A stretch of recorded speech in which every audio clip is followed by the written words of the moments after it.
Hi guys, welcome back to my YouTube channel. In this video, I'm going to show you how to get your PayPal credit card statement, right? So first of all, you have to just type PayPal in your search browser, then you have to log in, right? So just click on the link here, that is the official website of PayPal.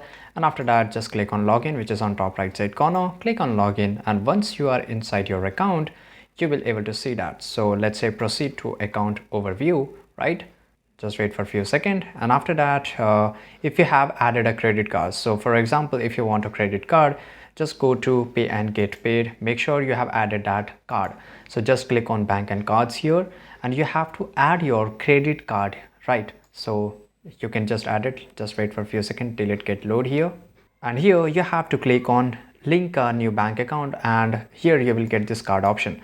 So just click on link a new card, right? If you will click on this, it will show here that which type of card you want to link it. So just go in here, select your card, and after that, once you have added your credit card, let's just go back here, and after that it will show a statement here. Let me show that if you have done any kind of transaction, you can just check your statement.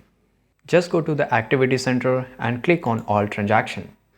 Once you click on the transaction, you will able to see that all the transaction done by you.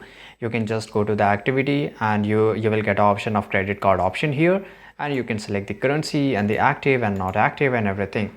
And here if you just click on download, the statement will be get downloaded, right? So this is pretty easy. I hope you found this video really useful, and if you did, make sure to like this video, subscribe our channel, and see you guys in the next video.